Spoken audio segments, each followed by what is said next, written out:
और 1975 में या 74 में एक किताब लिखी थी उन्होंने। तो 14-15 साल पहले उन्होंने घोषणा कर दी थी,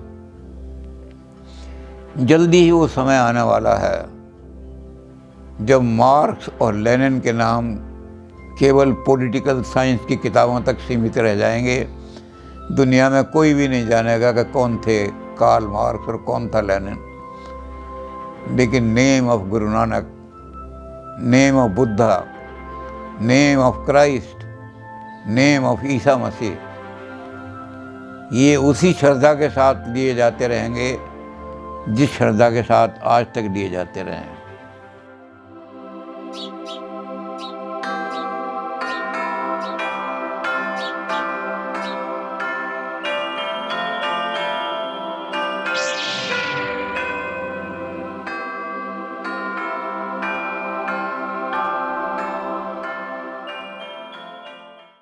कार्ल मार्क्स ने जो सिद्धांत दिया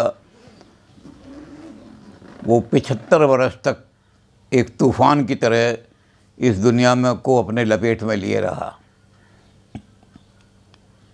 सब लोग समझते थे कि इस तूफान से लड़ना बड़ा मुश्किल है, इतना भयंकर है, इसने सारे यूरोप को अपनी लपेट में ले लिया है। सारे यूरोप के देश कम्युनिस्ट देश बन गए हैं। लेकिन 75 साल में 10,000 की, जैसे हमने कहा था 10,000 साल हमारी संस्कृति के हैं। एसीरियन संस्कृति से शुरू करो चाहे वैदिक से, और 10,000 साल में 75 साल के कोई मानी नहीं है। तो ऐसा क्यों हुआ, इसके बारे में हम विचार कर रहे थे। तो मार्क्सिज्म ने प्रगतिवाद के नाम पर और इकोनॉमिक फाउंडेशन का नाम लेकर के रोटी, कपड़ा और मकान, लेकिन इंसान को इससे भी ज़्यादा कुछ चीज़ चाहिए। इंसान को प्यार भी चाहिए, इंसान को सम्मान भी चाहिए, इंसान को अपनापन भी चाहिए, इंसान को कुछ आत्मिक शांति भी चाहिए। परेशानियां जो होती हैं, मानसिक परेशानियां, रोटी, कपड़ा और मकान उनको सुलझा नहीं सकते। मानसिक तनाव है और बहुत सारी मानसिक परेशानियां हैं, अज्ञात भय हैं।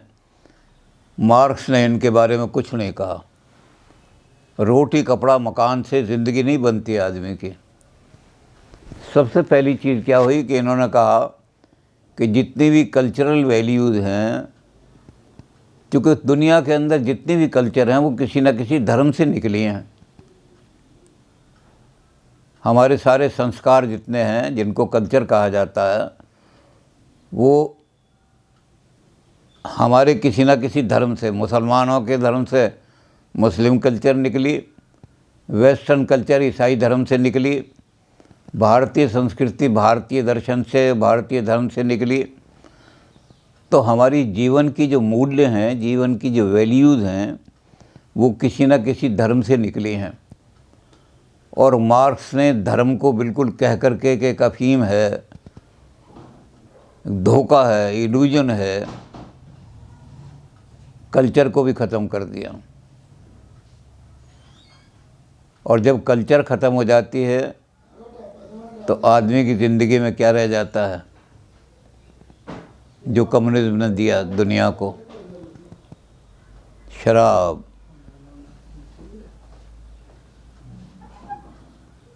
Open sex. प्रगतिवाद के नाम पर यही चीज़ें चली, क्योंकि कल्चरल वैल्यूज सारी ख़त्म हो गई। लोगों को पता भी नहीं कि हमने किन वैल्यूज़ को चेंज करना है। हमारा कई बार टकराव हो जाता था, हम सारी दुनिया की परंपराओं को बदल देंगे। हमने कहा भाई, मार्क्स ने किन परंपराओं को बदलने का लिखा है? हम सब परंपराओं, अच्छा एक परंपरा हमारे यहाँ ये चल रही है हज़ारों साल से कि पगड़ी सिर पर बांधते हैं और जूते पैरों में पहनते हैं। तो क्या इस परंपरा को बदलोगे? जूते सिर पर रखोगे, पगड़ी पैरों में बांधोगे? तो नेगेटिव बातें तो की मार्क्स ने, कम्युनिस्टों ने, लेकिन पॉजिटिव उनको पता नहीं कि कौन सी परंपरा बदलने योग्य है, कौन सी परंपरा बदलने योग्य नहीं है, कहीं पता नहीं। तो क्या हुआ, कल्चर सब जगह से नष्ट हो गई। और जब कल्चर नष्ट हो जाती है तो आदमी की ज़िंदगी में क्या रह जाता है? आदमी की ज़िंदगी में आवारागर्दी रह जाती है।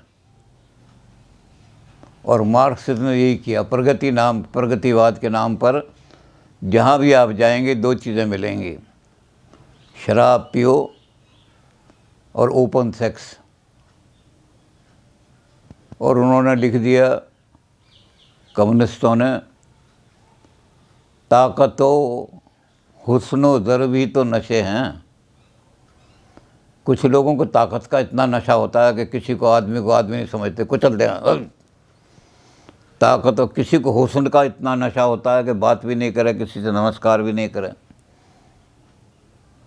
और किसी के पैसे का नशा तो इतना ज़बरदस्त है कि आदमी वो कनक कनकते 100 गुनी मादकता अधिकाय, वाय खाए बोराय जग याय पाए बोराग। धतूरा जो होता है जहर, और सोना, तो सोने में धतूरे से 100 गुना नशा होता है कि धतूरे को आदमी जब खाएगा तब उसको नशा होगा, और सोने को तो पाने पर ही नशा हो जाता है, सोना आ गया। तो मार्क्सिज्म कहते हैं कि 3 चीज़ों का नशा है लोगों को, और जिन पे तीनों चीज़ें नहीं हैं, ताकत भी नहीं है, ब्यूटी भी नहीं दी भगवान ने, और पैसा भी नहीं है, वो क्या करेगा? तो ताकतो हुस्नो ज़र भी तो नशे हैं, फिर मैं के नशे में क्या खराबी है?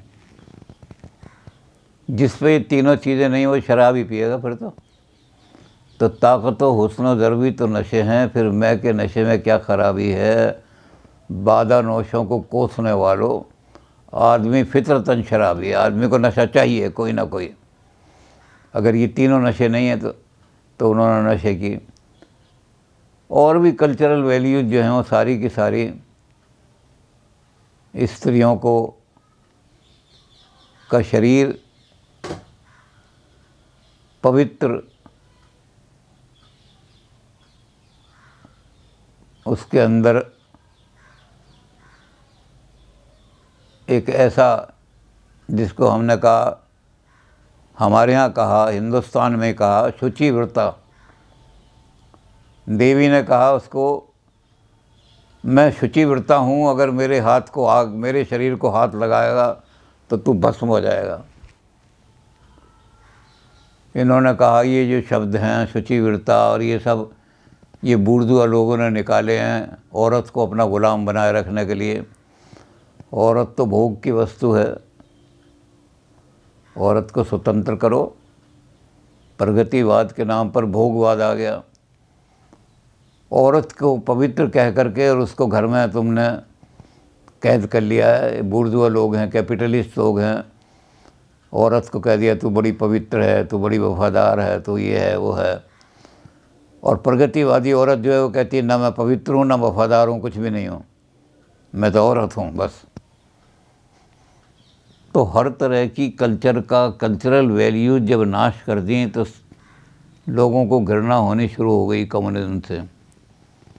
धीरे धीरे लोगों ने कहा कि किसी तरह से कम्युनिज्म से छुट्टी दिलाओ और पुरानी जो रस्में हैं, पुरानी चीज़ें हैं, क्योंकि नई वैल्यूज़ कोई दी नहीं है मार्क्स ने। इसके साथ साथ और भी चीज़ें ऐसी थीं जिनसे मार्क्सिज्म ने टक्कर ली। उसमें सबसे बड़ी चीज़ थी नेशनलिज्म। मार्क्सिस्ट ये कहते हैं कि इंटरनेशनल हमने कॉमन टर्म बनानी है, कम्युनिज्म इंटरनेशनल। दुनिया के मजदूरों एक हो जाओ। तो हमने एक इंटरनेशनल चीज़ बनानी है और ये नेशनल बाउंड्री जो हैं ये तो बूर्जुआ ने अपने स्वार्थ के लिए बना रखे हैं, इनको तोड़ो। लेकिन मार्क्स ने ये कभी सोचा भी नहीं था कि यूरोप के अंदर 2 देशों में इंटेंस नेशनलिज्म उभरेगा। और वो कम्युनिज्म का बिल्कुल नाश कर देगा। कम्युनिज्म के एंटी सबसे बड़े दुश्मन फासिस्ट और नाजी और फासिस्ट पैदा होंगे दुनिया में, इसका कम्युनिज्म को कभी पता भी नहीं था, एंटीसिपेट भी नहीं किया था कि उग्र राष्ट्रवाद, उग्र नेशनलिज्म, अपनी नेशन की बाउंड्री, अपनी नेशन सबसे पवित्र है, अगर किसी ने ज़रा सा भी छेड़ा तो उसका नाश कर देंगे। हिटलर ने तो सारी दुनिया में ऐसा कर दिया कि सारी दुनिया कांप गई हिटलर के सामने, और सब ने मिल कर के, हिटलर ने अफ्रीका तक मारा लोगों को, मसूलिनी ने मारा वहाँ इथोपिया तक, और जब सारे लोग जो थे मिल गए, अमेरिका मिल गया, इंग्लैंड मिल गया, फ्रांस मिल गया, तब जा कर के ये उस फासिज्म को, नाज़िज्म को, हिटलर को नहीं रोक सके। तब जा कर के हिटलर का ख़त्म किया इन्होंने मामला। नहीं तो राष्ट्रवाद जो है ये तो एक सत्य है, इस सत्य को आप झुटला नहीं सकते। कम्युनिस्ट जो थे उन्होंने कभी एंटीसिपेट भी नहीं किया था।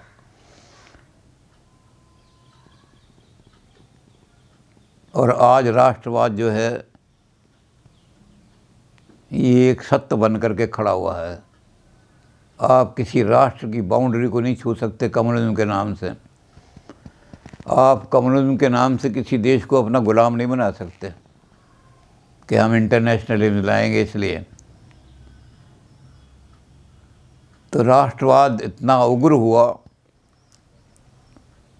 कि सारे यूरोप के जो देश थे जिनको ये कॉमिंटर्न अपने अंडर में लाना चाहता था, न्यू कॉलोनिज्म, नया उपनिवेशवाद पैदा करना चाहता था कम्युनिज्म, वो उपनिवेशवाद बिल्कुल पुराने तो लोगों ने किया, उपनिवेशवाद, साम्राज्यवाद स्थापित किया, लेकिन ये कम्युनिज्म के नाम से इंटरनेशनलिज्म ला करके दुनिया को एक नया उपनिवेशवाद देना चाहते थे। दुनिया इनकी चाल को समझ गई और राष्ट्रवाद खड़ा हो गया इनके मुकाबले में, और राष्ट्रवाद ने अपने एक देशों से कम्युनिज्म को निकालना शुरू किया, एक एक देश से निकाला। इसका हमने परसों भी पहले भी जिक्र किया था कि पोलैंड में लेनिन की मूर्तियों को पेडेस्टल से खींच करके समुद्र में फेंका गया कि ये वो लोग हैं जो कम्युनिज्म के नाम पर हमें गुलाम। ज़ेकोस्लोवाकिया में लेनिन की मूर्तियां तोड़ दी गईं। राष्ट्रवाद आज एक सत्य बन करके खड़ा हो गया है, उसने कम्युनिज्म की फूंक निकाल दी। आप अगर कम्युनिज्म का आंदोलन चलाना भी चाहते हो तो कम्युनिज्म के नाम से आप देशद्रोही विद्या कोई हरकत नहीं कर सकते। आप कम्युनिज्म का नाम लेकर के अपने मुल्क के साथ कोई द्रोह नहीं कर सकते। नेशनलिस्ट पावर बड़ी तकड़ी हो गई हैं हर देश के अंदर, और उनके सामने हर देश में कम्युनिज्म की मौत हुई, मारा गया, कम्युनिज्म ख़त्म हो गया, देशभक्ति जिंदाबाद। और भारत में तो ख़ास तौर से जिन शक्तियों को ये फासिस्ट कहते हैं कि फासिस्ट शक्तियां हैं, वो भारत के अंदर उग्र राष्ट्रवाद पनपा जिसकी कभी मार्क्स ने कल्पना भी नहीं की थी। और इस उग्र राष्ट्रवाद में आज भारत के अंदर कम्युनिज्म को बिल्कुल एक ऐसी चीज़ बना के रख दिया जिसका अस्तित्व बड़ा ख़त्म सा ही हो गया है करीब करीब। जहाँ जहाँ ऐसे लोग हैं जो प्रगति के लबाद पर शराब और ओपन सेक्स और ऐसी चीज़ें मानते हैं, बस वही अपने आप को कम्युनिस्ट कहते हैं। कोई इंटरनेशनलिज्म नाम की चीज़ यहाँ दिखाई नहीं देती है। आज लेबर भी जो है वो जानती है कि हम कम्युनिज्म के नाम पर देशद्रोह नहीं कर सकते, चाहे हम कम्युनिस्ट हों। वो कम्युनिस्ट पार्टी के मेंबर होते हुए भी उन्होंने लेबर यूनियन बनाई हुई हैं, वो अपने देशद्रोह को नहीं मानना चाहते, वो देशभक्ति को मानते हैं। तो नेशनलिज्म ने कम्युनिज्म का सफाया किया हर जगह से। नेशनलिज्म जितना तकड़ा होगा, कम्युनिज्म की उतनी फूंक निकल जाएगी। रूस में भी यही हुआ। वहाँ ऐसी शक्तियाँ अब खड़ी हो गई हैं जो राष्ट्रवाद को देने वाली हैं। फिर उसके बाद इन्होंने क्या किया, इन्होंने कहा जो पार्लियामेंट्री डेमोक्रेसी होती है उसमें बूर्जुआ क्या करते हैं, अपने षड्यंत्र से, पैसे से वो बूर्जुआ लोग पावर में आ जाते हैं। और दुनिया में बूर्जुआ बहुत कम है, मजदूर ज़्यादा हैं। तो पार्लियामेंट्री डेमोक्रेसी जो है वो माइनॉरिटी का रूल है, मेजॉरिटी का नहीं है। नाम से दिखाई देता मेजॉरिटी रूल कि जी वोटें ज़्यादा आ गई हैं इनकी और इनकी सीटें ज़्यादा आ गई हैं, लेकिन वो सीटें किसकी आती हैं? वो सीटें आती हैं लेबर की, नहीं आती हैं। लेबर जो है वो नीचे रह जाती है। तो इन्होंने दुनिया को बताया कि पार्लियामेंट्री डेमोक्रेसी तो हमारी जो डिक्टेटरशिप है, हमारी जो स्टेट है वो डेमोक्रेटिक है, क्योंकि लेबर का राज होगा उसमें। लेकिन हुआ क्या, वो मैनेजर क्लास रूस के अंदर जो बूर्जुआ से भी ज़्यादा शोषणकारी थी, पब्लिक मनी को आप ये समझते हैं कि पब्लिक जो है लूट करके खा रहे हैं, बिरला और टाटा, लेकिन मैनेजर ने उससे भी ज़्यादा है, आप पब्लिक मनी खाओ, ये प्राइवेट मनी को लूट रहे हैं, आप पब्लिक मनी को लूट रहे हो। सरकारी माल, सरकारी बैंकों में जितने घोटाले होते हैं, सरकारी दफ्तरों में जो सरकारी कंपनियां, उनमें बड़ी बड़ी घोटाले होते हैं, क्योंकि मैनेजर और डायरेक्टर जो हैं उसको खा जाते हैं। तो आप उस क्लास को, एक शोषणकारी क्लास को कैसे डेमोक्रेसी कह सकते हो? तो लोगों में आवाज़ उठी रूस में, फ्रीडम ऑफ मैन। क्रुश्चीव के ज़माने में ये आवाज़ उठी, हमें फ्रीडम दो। ये जो डिक्टेटर बन कर के बैठ गए मैनेजर, इन्होंने नाम दे दिया है प्रोलतार का, सर्वहारा वर्ग की तानाशाही। और सर्वहारा की बजाय है तानाशाही। कुछ पार्टी के जो बॉसेज हैं, उन पार्टी के बॉसेज की तानाशाही हो गई है। तो ये तो और भी तानाशाही से भी बदतर है ज़्यादा। तो रूस में भी एक फ्रीडम ऑफ मैन की आवाज़ उठी। आप सरकार के प्रति, आप जनता के प्रतिनिधि नहीं हैं, आप किसी की वॉइस को रिप्रेजेंट नहीं करते, इसलिए आपको यहाँ को रहने का कोई अधिकार नहीं। उनको हटाने के लिए जनता में जब आवाज़ उठी, तो पहली थोड़ी सी फ्रीडम देते ही रूस ने उखाड़ के फेंक दिया कम्युनिज्म को। एक ही फ्रीडम दी थी उन्होंने, और एक में जो लोगों में आग भड़क रही थी, उस आग ने लोगों को, पार्लियामेंट्री डेमोक्रेसी ने भी कम्युनिज्म को बिल्कुल उखाड़ करके फेंक दिया। अब कहीं भी कम्युनिज्म दिखाई नहीं देता सिवाय चीन के। चीन में भी माओवादी कम्युनिज्म है, मार्क्सवादी नहीं है। माओवादी में और मार्क्सवादी में अंतर ये अपने आप देख सकते हैं, क्योंकि हमारा पॉलिटिक्स से हमारा कोई नहीं है। लेकिन चीन का कम्युनिज्म रूस के कम्युनिज्म से बिल्कुल अलग है। वहीं रह गया है कम्युनिज्म, नाम उनका कम्युनिज्म है, लेकिन वो रेड आर्मी जो है वो कम्युनिस्ट आर्मी नहीं, नाम कम्युनिज्म रखा हुआ है। तो पार्लियामेंट्री डेमोक्रेसी ने भी कम्युनिज्म को उखाड़ के फेंक दिया, राष्ट्रवाद ने भी उखाड़ के फेंक दिया। जो कल्चरल वैल्यू का एक वैक्यूम क्रिएट हो गया था, उसने भी लोगों को मजबूर कर दिया अपनी ट्रेडिशनल वैल्यूज़ की तरफ। इस पर तो हम पहले बात कर चुके हैं ना, कि एक आदमी ने, हमने कहा तुमने अपने पिताजी को अग्नि में जलाया, ये तो मनुवाद कहता है। मार्क्स ने क्या लिखा है? मार्क्स के हिसाब से तो होना चाहिए कि जब वो मैटर मर गए, मैटर हो गए, तो कूड़ेदान की जो गाड़ी आती है उसमें डाल के फेंक देना चाहिए था। अब वो कहते नहीं, हम हमारे बाप की तौहीन कर रहे हो।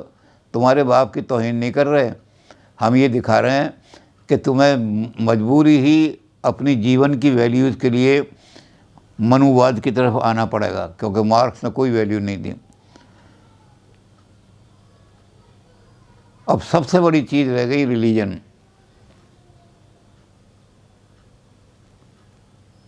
वाल्टर कोलाज जो थे, बहुत बहुत बड़े एक रिलीजियस थिंकर हैं, उन्होंने बहुत पहले ये कहा कि रिलीजन से टक्कर लेकर के मार्क्स ने अपनी मौत को, मार्क्सिस्ट ने, कम्युनिस्टों ने अपनी मौत को खुद बुलावा दिया है। जब तक दुनिया के अंदर आदमी को मानसिक शांति की आवश्यकता है, man does not live by bread alone, आदमी को मानसिक पीस की ज़रूरत है। वो मानसिक स्ट्रेंथ रोटी से नहीं मिलती, कपड़े से नहीं मिलती, मकान से नहीं मिलती। उसके लिए एक फेथ चाहिए, ऐसी शक्ति में। बहुत सारे लोगों ने यही कहा कि God is not metaphysical necessity. Metaphysics वाले तो लगे हुए हैं गॉड को मानो या ना मानो, but God is psychological necessity. आदमी को शक्ति के लिए, मेंटल शक्ति के लिए एक ऐसी पावर को मानना पड़ता है जो सुपीरियर पावर जो है वो हमें शक्ति दे करके बड़े से बड़े कष्ट को झेलने की भी शक्ति दे देती है। रिलीजन आदमी के अंदर, इन्होंने कहा कि रिलीजन एक काम करता है। हेगल ने रिलीजन को कहा था कि रिलीजन बहुत ज़रूरी है, बहुत उसकी आवश्यकता है इंसान को, क्योंकि रिलीजन एलियनेशन को दूर करता है। एलियनेशन का मतलब है अलगाव। आदमी अपने मूल से कट गया है, और मूल से कट करके यहाँ हिंदुस्तान में भी ये गीत गाए जाते हैं और जगह भी, रहना नहीं ये देश बेगाना है। हम अपने मूल से कट गए हैं, ये बेगाने देश में आ गए हैं, अब अपने मूल की तरफ जाना चाहते हैं। तो हेगल ने कहा मूल की तरफ ले जाने वाला, एलियनेशन को दूर करने वाला रिलीजन ही है। रिलीजन उस परम सत्य से आदमी की आत्मा को जोड़ देता है, जिससे आदमी को बड़ी शक्ति मिलती है, आदमी को बहुत शक्ति मिलती है। रिलीजन का मतलब ये, री माने दोबारा और लीजन माने रस्सी, दोबारा बांधना उस परम तत्व से जिससे हम दूर हो गए हैं, उसकी बड़ी आवश्यकता है। कंटिंजेंसिया मंडे, इस दुनिया के अंदर कंटिंजेंसी है, कहीं नेसेसिटी नहीं है।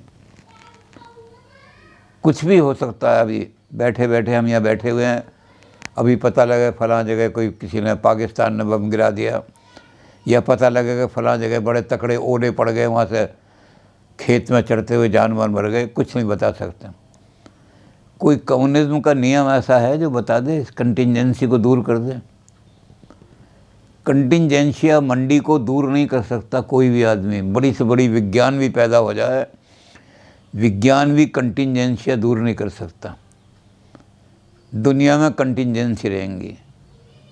दूसरी चीज़, फियर ऑफ द अननोन, पता नहीं क्या कल दुर्घटना हो जाए, उसका खतरा रहता है आदमी को। इन दोनों से को दूर करने के लिए मार्क्सिज्म ने कोई तरीका नहीं दिया। मार्क्सिज्म ने कहा कि रिलीजन एलियनेशन को दूर नहीं करता, बल्कि रिलीजन एलियनेशन पैदा कर देता है, इसलिए रिलीजन को ख़त्म करो। आदमी का एसेंस भगवान नहीं है। आदमी अपने एसेंस से दूर जो हुआ है भगवान से, आदमी का एसेंस है उसकी प्रोडक्टिवनेस। आदमी प्रोडक्टिव है, आदमी रैशनल एनिमल नहीं है, आदमी प्रोडक्टिव बीइंग है। इस प्रोडक्टिव शक्ति को भूल जाता है और वो कहने लगता है कि मुझे कोई दूसरी शक्ति चला रही है और कोई शक्ति चला रही है। तो आदमी अपने आप से एलियनेट हो जाता है, अपनी शक्ति से एलियनेट हो जाता है, और एक ऐसी शक्ति की तरफ देखने लगता है जो इल्यूजरी है, धोखा है ही नहीं भगवान, उसकी तरफ देखने लगता है।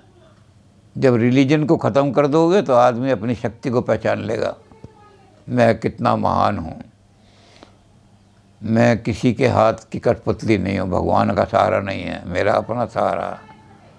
तो इसलिए रिलीजन को ख़त्म करो, रिलीजन ख़त्म करेगा। लेकिन वाल्टर कोलार्ड ने दिखाया उसमें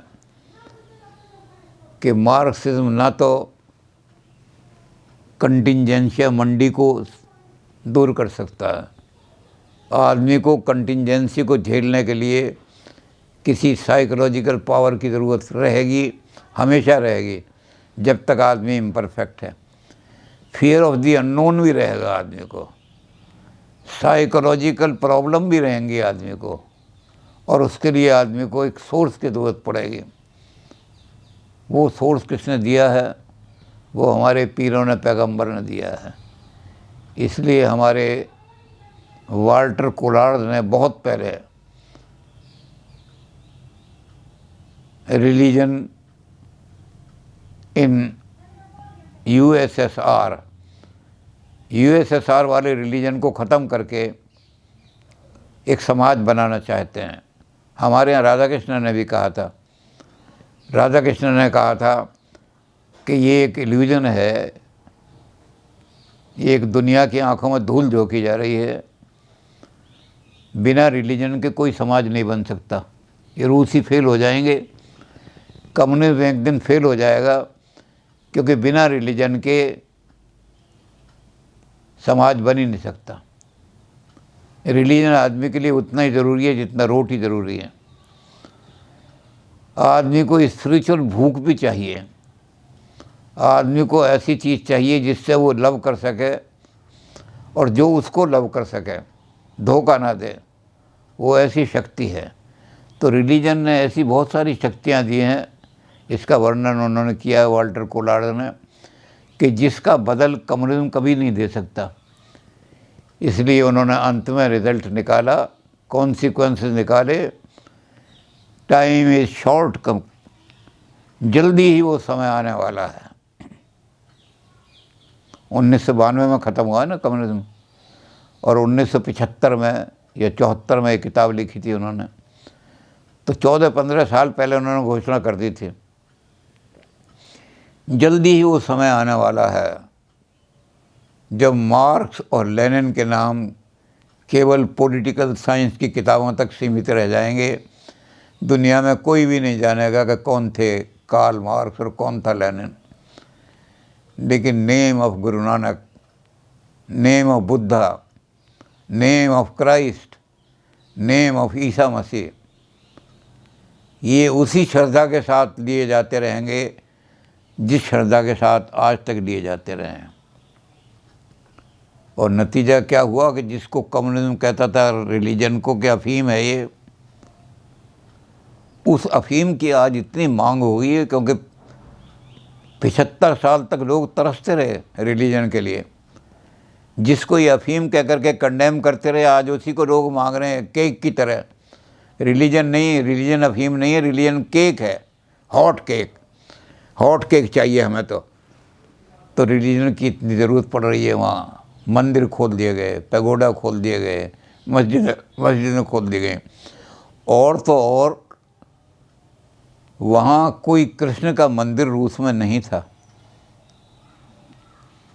कम्युनिज्म से पहले 1917 से पहले कोई श्री कृष्ण का मंदिर नहीं था।